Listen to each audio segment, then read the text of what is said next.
Hello students, welcome to my e-learning class.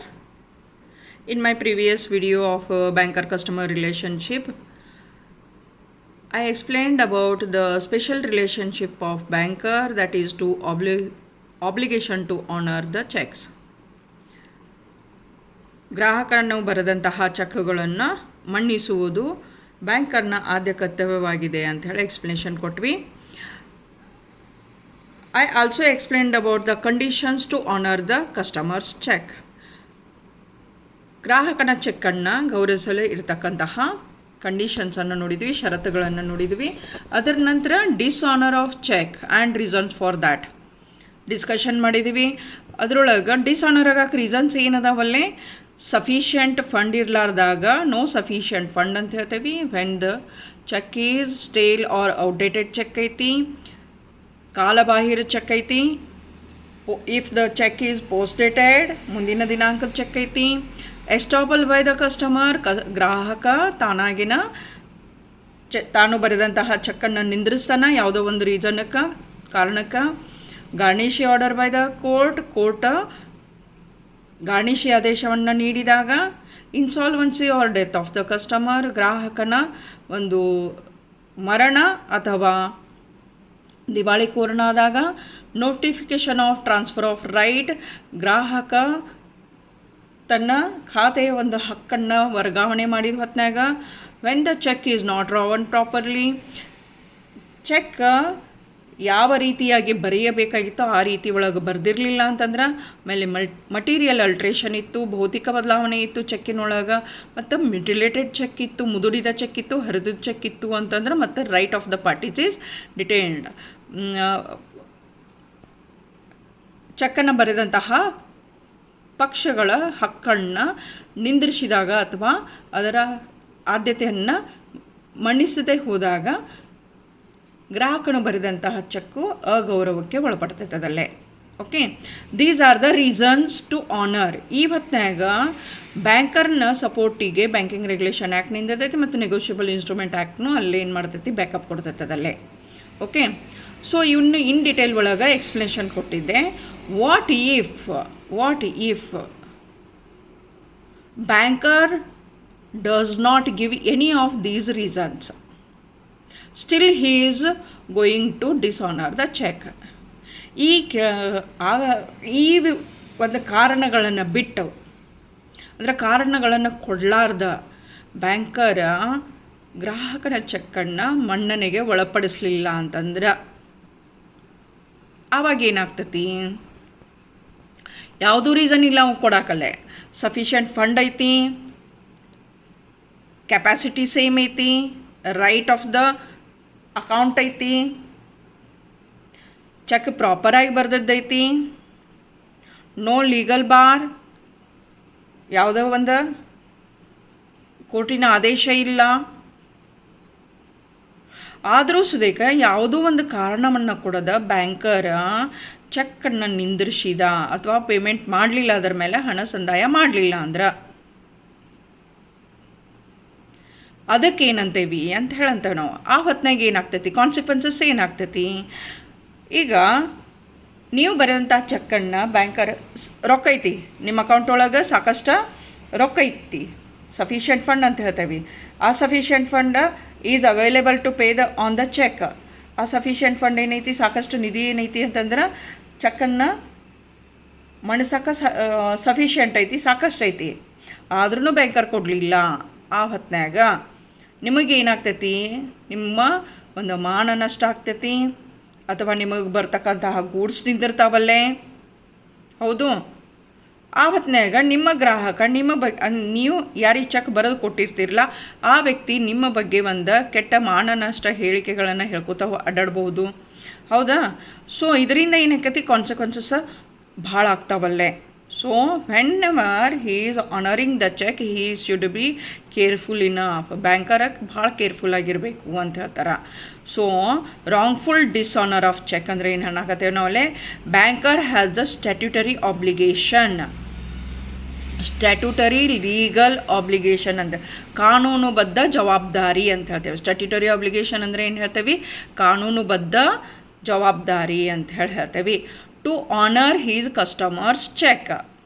ಗ್ರಾಹಕನ ಚೆಕ್ಕನ್ನು ಮನ್ನಿಸಲು ಕಾನೂನುಬದ್ಧ ಜವಾಬ್ದಾರಿಯನ್ನು ಬ್ಯಾಂಕರ್ ಹೊಂದಿದ್ದಾನೆ, ಬ್ಯಾಂಕ್ಗಳು ಹೊಂದಿದ್ದಾವೆ ಅಂತ ಹೇಳ್ತೇವೆ. Unless there are valid reasons for refusing payment of the same. ಯಾವಾಗ ಪೇಮೆಂಟ್ ರೆಫ್ಯೂಸ್ ಮಾಡ್ತಾನ, ಹಣ ಸಂದಾಯ ಮಾಡುವುದಿಲ್ಲ ಅಂತ ಹೇಳ್ತಾನ, ಅವಾಗ ಸಾಕಷ್ಟು ಕಾರಣಗಳನ್ನು ಕೊಡಬೇಕಾಗ್ತತಿ.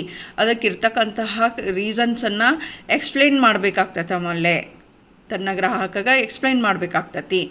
If dishonour is committed by mistake or by negligence on the part of the banker or his employee, then it is considered as wrongful dishonour. Wrongful dishonour ಅಂತ ಹೇಳಿ ಯಾವುದಕ್ಕಂತೀವಿ ನಮ್ಮಲ್ಲೇ? ಗ್ರಾಹಕನ ಚೆಕ್ಕನ್ನು ತಪ್ಪಾಗಿ ಅಗೌರವಿಸುವುದು ಅಂತಂದರೆ ಯಾವುದಕ್ಕನಾಗತ್ತೇವೆ ನಾವಲ್ಲಿ? If the dishonour is committed by mistake ಅಂದ್ರೆ ತಪ್ಪಾಗಿ ಆಗಿರ್ತೈತಿ, ಆರ್ ಬೈ ನೆಗ್ಲಿಜೆನ್ಸ್, ಬ್ಯಾಂಕರ್ನ ಕಡೆಯಿಂದ ನೆಗ್ಲಿಜೆನ್ಸ್ ಆಗೈತಿ ಆಗಿ on the part of the banker or his employee, then it is considered as wrongful dishonour ಅಂತ ಹೇಳ್ತೇವೆ. ತಪ್ಪಾಗಿ ಅಗೌರವಗೊಳಿಸುವುದು ಅಂತ ಹೇಳ್ತೇವೆ. ಸಮಂಜಸ ಕಾರಣವನ್ನು ಕೊಡದೆ, ಗ್ರಾಹಕನ ಚೆಕ್ಕುಗಳಿಗೆ ಮನ್ನಣೆ ಕೊಡದೆ ಹಣ ಪಾವತಿ ಮಾಡುವುದನ್ನು ನಿರಾಕರಿಸುವುದಕ್ಕೆ ನಾವು ಚೆಕ್ಕನ್ನು ತಪ್ಪಾಗಿ ಅಗೌರವಗೊಳಿಸುವುದು ಅಂತ ಹೇಳ್ತೇವೆ. ಓಕೆ, ಸೊ ಗ್ರಾಹಕನ ಚೆಕ್ಕ ಎಲ್ಲ ರೀತಿ ಒಳಗೂ ಸರಿಯಾಗಿರ್ತೈತದಲ್ಲೇ. ಬ್ಯಾಂಕರ್ ಇಂಥ ಚೆಕ್ಗಳಿಗೆ ಮನ್ನಣೆ ಕೊಡೋಂಗಿಲ್ಲ, ಹಣ ಪಾವತಿ ನಿರಾಕರಿಸ್ತಾನಲ್ಲೇ. ಅದಕ್ಕೆ ಚೆಕ್ಕನ್ನು ಅಗೌರವಗೊಳಿಸುವುದು ಅಂತ ಹೇಳ್ತೇವೆ ನಾವಲ್ಲೇ. ಈ ರೀತಿ ಗ್ರಾಹಕ ಚೆಕ್ಕನ್ನು ತಪ್ಪಾಗಿ ಅಗೌರವಗೊಳಿಸಿದಾಗ ಬ್ಯಾಂಕರ್ ಗ್ರಾಹಕನಿಗೆ ಪರಿಹಾರ ಕೊಡಬೇಕಾಗ್ತೈತಿ. He has to compensate him. Okay, he has to compensate when the banker dishonors a check intentionally or by mistake. ಉದ್ದೇಶ ಇಟ್ಟುಕೊಂಡು ಅಥವಾ ತಪ್ಪಾಗಿ ಅದನ್ನು ಅಗೌರವಗೊಳಿಸಿದಾಗ ಬ್ಯಾಂಕರ ಪರಿಹಾರವನ್ನು ಕೊಡಬೇಕಾಗ್ತತಿ, ಗ್ರಾಹಕಗೆ ಪರಿಹಾರವನ್ನು ಕೊಡಬೇಕಾಗ್ತತಿ. ಯಾಕಂತಂದ್ರೆ ಬ್ಯಾಂಕರ್ ಗ್ರಾಹಕನ ಚೆಕ್ಕನ್ನು ತಪ್ಪಾಗಿ ಅಗೌರವಿಸೋದನ್ನು ಕರಾರುಭಂಗ ಅಥವಾ ಒಪ್ಪಂದ ಮುರಿಯುವುದು ಅಂಥೇಳಿ ಕನ್ಸಿಡರ್ ಆಗ್ತದಲ್ಲೇ. ಬ್ರೀಚ್ ಆಫ್ ಕಾಂಟ್ರಾಕ್ಟ್ ಅಂತ ಹೇಳ್ತೇವೆ, ಒಪ್ಪಂದ ಮುರಿಯುವುದು ಅಂತ ಹೇಳ್ತೇವೆ, ಕರಾರು ಭಂಗ ಅಂತ ಹೇಳ್ತೇವೆ ನಾವಲ್ಲೇ. ಓಕೆ, ಆ ಹೊತ್ನಾಗ ಗ್ರಾಹಕ ತನಗಾದ ನಷ್ಟ ತುಂಬಿಕೊಡು ಅಂಥೇಳಿ ಕೇಳ್ತಾನಲ್ಲೇ. When the cheque is wrongfully dishonoured at the time customer asks for the compensation ಕೇಳ್ತಾನವಲ್ಲೇ. ಓಕೆ, ನಷ್ಟ ತುಂಬಿಕೊಡು ಅಂಥೇಳಿ ಹೇಳ್ತಾನ. ಇಂಥ ಸಂದರ್ಭದೊಳಗೆ ಗ್ರಾಹಕನಿಗೆ ಪರಿಹಾರ ಕೊಡಬೇಕಂದ ತೀರ್ಪನ್ನು ನ್ಯಾಯಾಲಯಗಳು ಕೊಡ್ತಾವಲ್ಲೇ. And Negotiable Instrument Act section 31 says that the banker is liable to compensate the drawer for any loss or damage caused by the default on his part in dishonouring the cheque without sufficient reasons. Negotiable Instrument Act 1881 section 31 ಏನು ಹೇಳ್ತೈತಿ ಅಂತಂತಂದ್ರೆ, ಯಾವಾಗ ಬ್ಯಾಂಕರ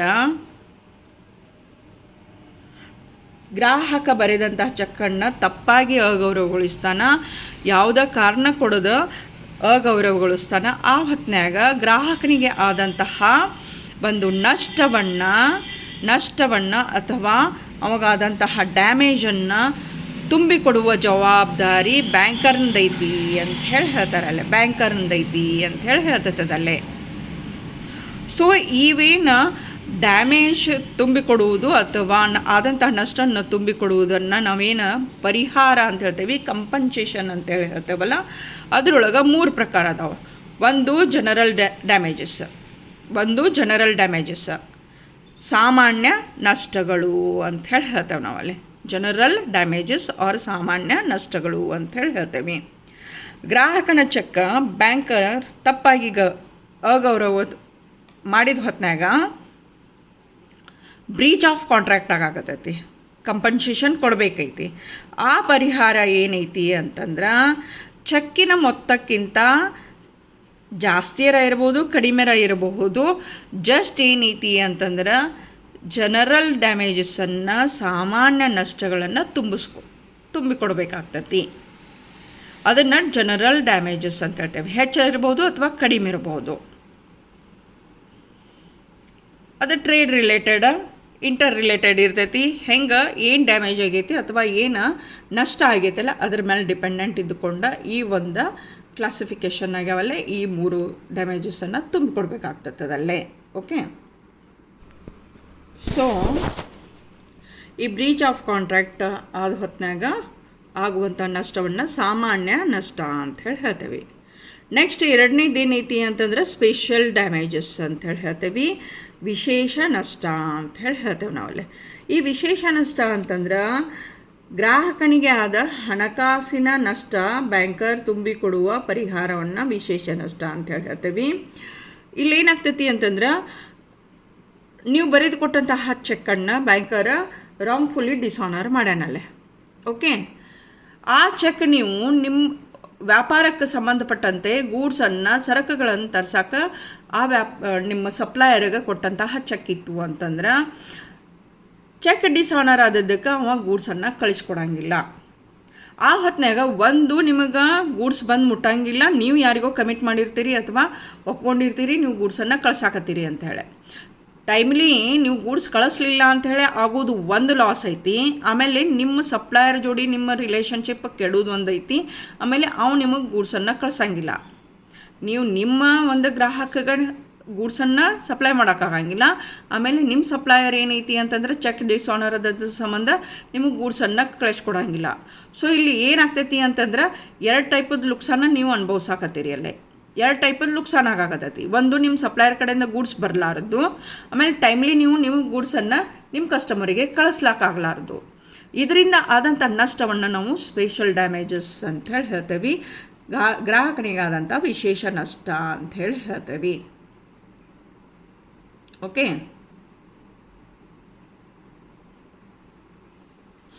ಇದನ್ನು ಹಣಕಾಸಿನ ನಷ್ಟದ ಪರಿಹಾರ cash damages ಅಂತಲೂ ಹೇಳ್ತಾರಲ್ಲೇ.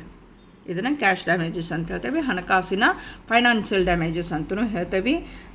ಹಣಕಾಸಿನ ನಷ್ಟ ಪರಿಹಾರ ಅಂತಲೂ ಹೇಳ್ತಾರೆ ಅದನ್ನು. ಆಮೇಲೆ ಲಾಸ್ಟ್ ಏನೈತಿ ಅಂದ್ರೆ ಡ್ಯಾಮೇಜಸ್ ಫಾರ್ ಡಿಫೆಮೇಟರಿ ಸ್ಟೇಟ್ಮೆಂಟ್ ಅಂತ ಹೇಳ್ತೇವೆ. ಡ್ಯಾಮೇಜಸ್ ಫಾರ್ ಡಿಫೆಮೇಟರಿ ಸ್ಟೇಟ್ಮೆಂಟ್ ಗ್ರಾಹಕನ ಮಾನನಷ್ಟ ಹೇಳಿಕೆಗಳು ಅಂತ ಹೇಳ್ತೇವೆ. ಓಕೆ, ನೀವು ಬರೆದು ಕೊಟ್ಟಂತಹ ಚೆಕ್ಕನ್ನು ನೀವು ಯಾರ ಮೇಲೆ ಬರೆದು ಕೊಟ್ಟಿರ್ತಿರಲ್ಲ ಅವು ಸಪ್ಲೈಯರ್ ಹೋಗಿ ಬ್ಯಾಂಕ್ನಾಗ ಸಬ್ಮಿಟ್ ಮಾಡ್ತಾನೆ. ಬ್ಯಾಂಕರ್ ಏನೈತಿ ಅಂತಂದ್ರೆ without giving any proper reasons dishonour ಮಾಡಿದ. ಓಕೆ, ರೀಸನ್ಸ್ ಕೊಟ್ಟಿಲ್ಲ. ಆಮೇಲೆ ಬೈ ಮಿಸ್ಟೇಕ್ ಆಗೈತಿ ಅಥವಾ ಮೇರ್ ನೆಗ್ಲಿಜೆನ್ಸಿ ಆಗೈತಿ ಬ್ಯಾಂಕರ್ ಕಡೆಯಿಂದ ಪೇಮೆಂಟ್ ಮಾಡ್ತಿರ್ಬೇಕಾದ್ರೆ.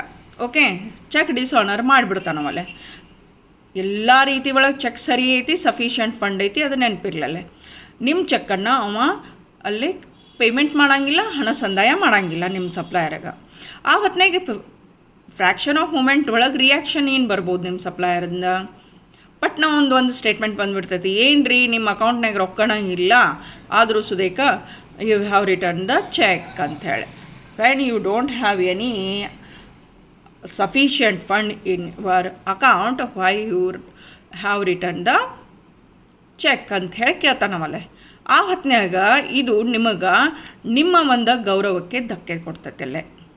ಓಕೆ, ಯಾಕಂದ್ರೆ ರೊಕ್ಕ ಇದ್ದು ಹೊತ್ತಿನಾಗ ನಿಮ್ಮ ಅಕೌಂಟ್ನಾಗ ಹಣ ಜಮೆ ಇದ್ದು ಹೊತ್ತಿನಾಗ ಚೆಕ್ ಡಿಸಾನರ್ ಆಗೈತಿ.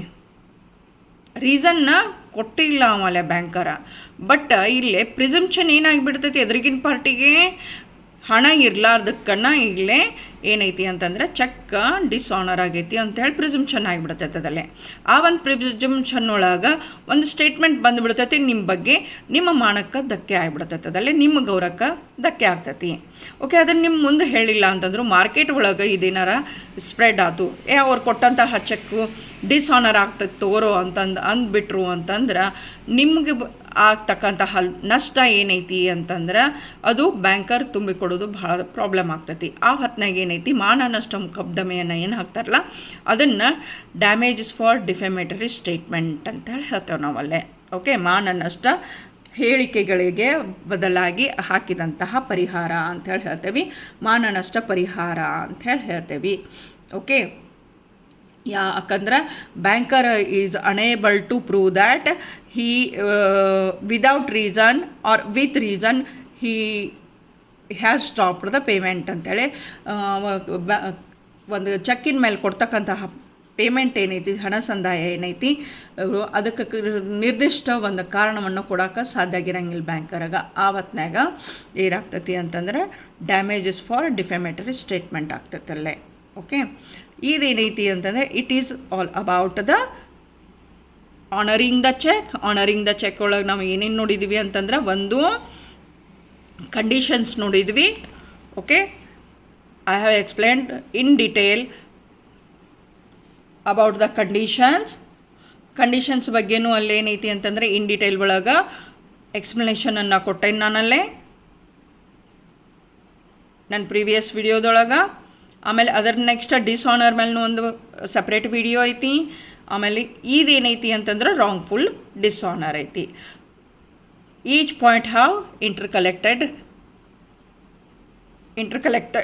ಕನೆಕ್ಟೆಡ್ ರೀಸನ್ಸ್ ಇದೈತಿ ಅಲ್ಲೇ.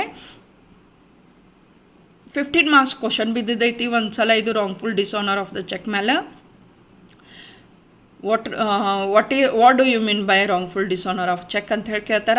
ಆ ಹೊತ್ನಾಗ ನೀವು ಇದು ಮೀನಿಂಗ್ ಬರೋದು, ಆಮೇಲೆ you have to write compensation for wrongful dishonour of the ಚೆಕ್ದೊಳಗೆ ಜನರಲ್ ಡ್ಯಾಮೇಜಸ್, ಸ್ಪೆಷಲ್ ಡ್ಯಾಮೇಜಸ್, ಆಮೇಲೆ ಡಿಫೆಮೇಟರಿ ಸ್ಟೇಟ್ಮೆಂಟ್ ಮೇಲೆ ಇದ್ದಂತಹ ಡ್ಯಾಮೇಜಸನ್ನು ಎಕ್ಸ್ಪ್ಲೈನ್ ಮಾಡಬೇಕಾಗತ್ತೆ when you are given with 15 marks. So please go through the video. Please like, share and subscribe my channel for further updates.